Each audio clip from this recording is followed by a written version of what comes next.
Electricity tariff hikes, यानी कि electricity की कीमतें पाकिस्तान को बढ़ाने की ताकीद की गई कि आप इलेक्ट्रिसिटी की कीमतें बढ़ाएं।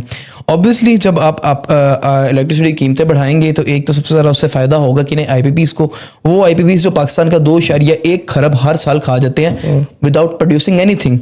उसके अलावा 70% ऑफ आईपीपीज़ जो अर्न रिटर्न्स है वो गोस्ट इक्विटीज़ पर है। लाइक उन्होंने कभी इस पर इन्वेस्ट ही नहीं किया आईपीपीज़ ने।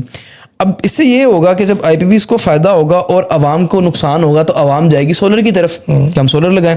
लेकिन सोलर का भी ट्रैप आपने लगा दिया कि नेट मीटरिंग रूल्स बनाकर, एज वेल एज सोलर जब आवाम खरीदने जा रही तो सुनने में आ रहा है कि फिलहाल रिपोर्टेड है ये खबर कि पब्लिक को नेपरा के लाइसेंस चाहिए होंगे ताकि सोलर लगा सके।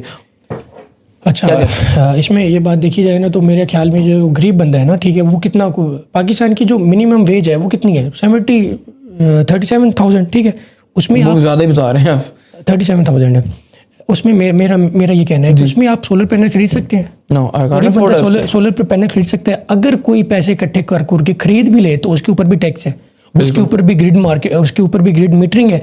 और एनर्जी सेक्टर के पाकिस्तान का ये हाल है कि हमारा जो एनर्जी सेक्टर का सर्कुलर डेट है, जो सर्कुलर सिर्फ डेट है वो 5.445 ट्रिलियन है।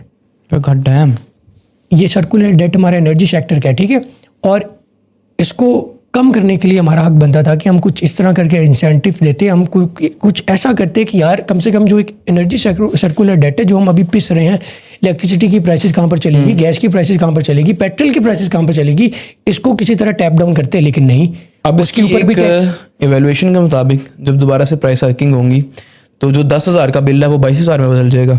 इसके साथ साथ ही 2025 की रिपोर्ट ये कहती है कि पाकिस्तान में 3.6% इलेक्ट्रिसिटी की डिमांड कम होगी। ऑब्वियसली इलेक्ट्रिसिटी की डिमांड कम हो रही है, क्यों? क्योंकि लोग सोलर की तरफ जा रहे हैं। सोलर की तरफ क्यों जा रहे हैं? क्योंकि गवर्नमेंट प्राइसेस बढ़ाती है। डिमांड कम होगी इलेक्ट्रिसिटी की, लेकिन आईपीपीज़ को आपने पैसे देने ही देने हैं। बिल्कुल। अब जब 3.6% पहले ही हमारा इसमें जा रहा है कि हमारा डिक्लाइन जा रहा है एक, तो आप मुझे ये बताएं, मेरी समझ से बाहर है कि अवाम जब बिजली खरीदेगी नहीं, आपको पैसा जाएगा ही नहीं, आईपीपीज़ को आपने फिर भी पैसा देना है, तो ऑब्वियसली पैसा आपकी जेबों से ही दोबारा लिया जाएगा, तो दूसरी जगहों पे टैक्सेस लगाए जाएंगे। मतलब कि कहीं से भी अवाम के लिए रिलीफ नहीं है, ये डेट ट्रैप है अवाम के लिए। और दूसरी जगहों में अगर टैक्स की बात की जाए तो मेरे ख्याल में गोबर पे जो टैक्स लगा है तो ये बड़ी अच्छी चीज़ है कि दूसरी जगहों पे मतलब दूसरी जगहों पे क्या आप उसको कैसे जस्टिफाई कर सकते हैं? चलो दूसरी चीज़ पे आप लगा दें, मोबाइल पे इंक्रीज़ कर दें जो कि पहले ही बहुत है, वो चीज़ पे कर दें, इस तरह करके चीज़ों पे लगा दें। लेकिन यारा गोबर के ऊपर टैक्स, मतलब आप किस मेंटेलिटी से इस हुकूमत को चला रहे हैं? इस मेंटेलिटी से चला रहे हैं कि हम गोबर के ऊपर भी टैक्स लगाएंगे। ये हमारे लीडर्स की मेंटेलिटी होती है ना। They have a infrastructure, they have a mind of thought, they have a perception how they would run the country, how they would run the economy. तो ये परसेप्शन है कि आप गोबर के ऊपर टैक्स लगा रहे हैं। तीसरी शर्त, गैस टैरिफ हाइक्स, क्या कहते हैं? जी, गैस टैरिफ साल में 2 बार गैस की कीमतें बढ़ाएं।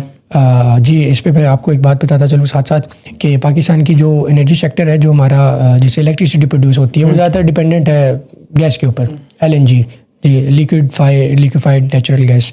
तो ऑलरेडी हमारा पहले यहाँ इतना टैक्स है, इलेक्ट्रिसिटी पे हम पहले ही इतना टैक्स दे रहे हैं।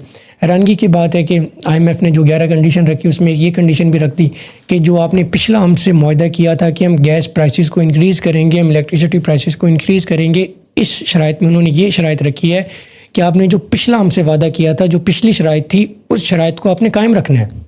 बिल्कुल।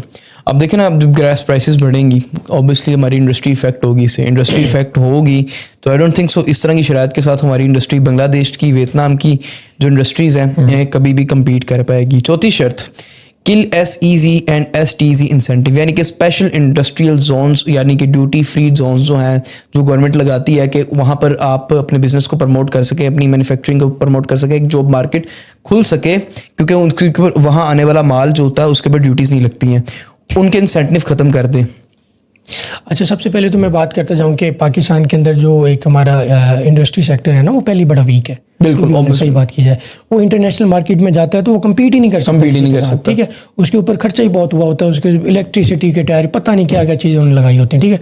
तो ऑब्वियसली हमारा जो एक इम्पोर्ट सेक्टर है वो तो ऑलरेडी डाउनफॉल में जा रहा है ना। तो फिर जाके आपको अगर थोड़ा ज़्यादा कोई इंसेंटिव मिला हुआ था कि यार मैं ये इंडस्ट्री बना रहा हूँ, एक मिडिल क्लास बंदा है, ठीक है, कोई उसने पैसे पूसे इकट्ठे करके एक इंडस्ट्री बना ही ली, ठीक है, उसको हुकूमत ने कह दिया कि यार महंगाई बहुत है, इसको इंसेंटिव दो, तो IMF ने कहा नहीं भाई, ये जो तुम इंसेंटिव दे रहे हो ना, इससे तुम्हारी इकॉनमी सही हो रही है, इस इकॉनमी को हमने सही नहीं होने देना। बिल्कुल 65 साल से हमने यही तो कोशिश की है कि तुम्हारी इकॉनमी ना सही हो। अगर तुम ये एक फैसला कर लोगे तो भाई इकॉनमी तो बेहतर हो जाएगी। तो सॉरी, वी कैन नॉट इसमें एक्सेप्ट एक दिस। छोटा सा फैक्ट आपको बताना चलूँ कि जितनी भी कंट्रीज हैं like China, Vietnam, south Korea, Bangladesh, developed countries हैं, यहाँ पर भी यही स्पेशल इंडस्ट्रियल जोन्स होते हैं जिसकी वजह से उन्होंने तरक्की की। उनकी मेन तरक्की का मेन फैक्टर ये चीज़ होती है।